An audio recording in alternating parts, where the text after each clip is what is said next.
Hey guys, Mike Abrams here. Thanks for checking out this video blog. This is going to be the first of many to come on how to make a successful military transition. A little bit about me. I served on active duty in the Marine Corps for about 8 years. I was an artilleryman. Did a couple deployments, one of which was to Afghanistan. When I transitioned out, I ended up going back to school. I did an internship at a large media company, and then after that internship, the media company then offered me a full-time job, and that's where I work today. On the side, I also have a company called ForBlock, FOURBLOCK.com, and we provide professional development to student veterans and then connect them with internship opportunities at major corporations here in the New York City area. My transition was, I guess, pretty standard among most transitioning vets. It was pretty much a total cluster. I had no idea what I wanted to do when I transitioned out, no idea of the opportunities that were available to me. No idea how to apply for a job or prepare for an interview. I still thought that civilians were, nasty human beings, and I thought that I'd be able to transition out and get a job anywhere I wanted. I mean, I was a combat Marine. I mean, who wouldn't want to hire me? I mean, that was the attitude that I had, and my transition was certainly a wake-up call. So the three big things that you need to know before you make a military transition. Number one is no one is going to give you a job. All right, it doesn't matter how many combat tours you completed. It doesn't matter how many troops that you were in charge of. You could have a rack that would impress Chesty Puller. It doesn't guarantee you a job anywhere. And you're going to hear about all of these companies out there who are pledging to hire 10,000 veterans by 2015 or 1,000 veterans by 2014, and that's great, okay? But it doesn't mean that they're going to hire you. All right, you still have to prove to them that you can do the job that you're applying for. All right, and you still have to translate your skills in a way that they understand. All right, most people, 99% of the population, they don't serve in the military, so they don't understand what we do on a day-to-day basis. So you are the one that has to make the argument, and you are the one that has to be able to translate your skills in a way that they understand and they value.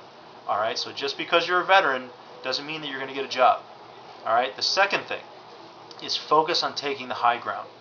Now, if we think back to World War II or Vietnam, the high ground was a position of advantage that we could occupy, defend, build up our forces, and then launch an attack. All right, Iraq and Afghanistan is different. It's not a conventional conflict. It's an insurgency. So the high ground is no longer a hill or a position of advantage. All right, it's actual the high ground is actually the local population. All right, we have to come off the hill, we have to go down into town, and we have to build one positive relationship at a time in order to win this war. All right, we have to convince the local population that to come to our side and reject the insurgency. So the high ground are the people, the Afghan and Iraqi people. Now your military transition is exactly the same thing.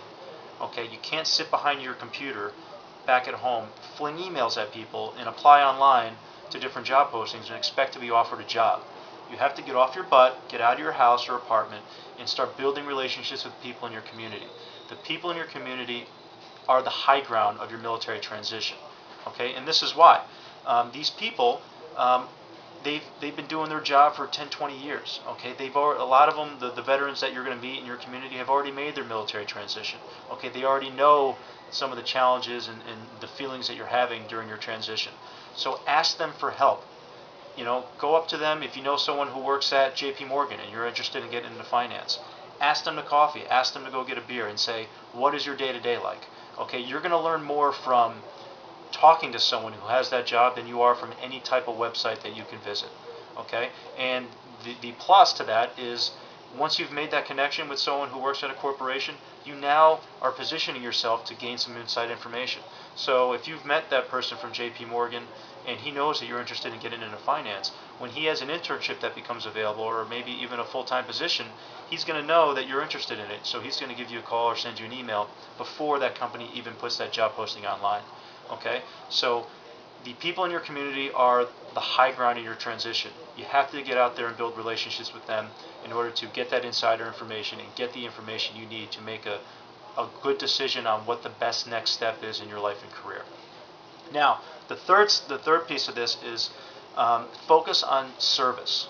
Okay, service is your guiding light throughout your military transition.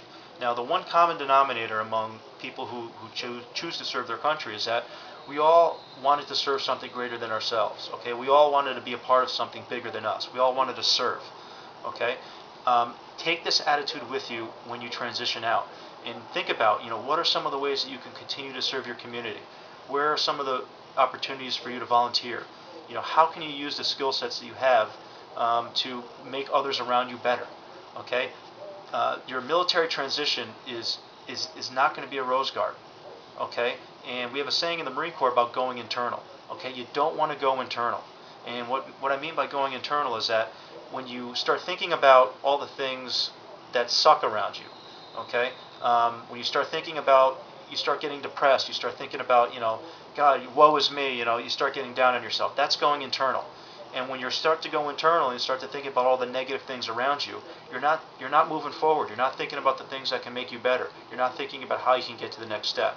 Okay? And during your transition, you're not going to have your buddies around you to kick you in the butt and say, stop feeling sorry for yourself. All right? So don't go internal. Think about the positive things that you can do to take yourself to the next step and make the people around you better. Okay, and by doing that, you're going to get there. You're going to get through the hard times, and you're going to figure out what to do with your life. All right. So the 3 things you need to remember for your military transition: number 1, no one's going to give you a job. Okay, you got to earn it. Number 2, focus on taking the high ground, and the high ground are the people in your community. And the 3rd piece is focus on serving. Okay, keep that attitude. When you join the military, you raised your right hand. You swore to serve the country. Okay, no one tells you to put that hand back down when you get out. Okay, you're just now choosing to serve in another capacity. Okay, so I hope you learned something with this video blog, and please check us out. We're going to come out with some more here in the coming weeks and months.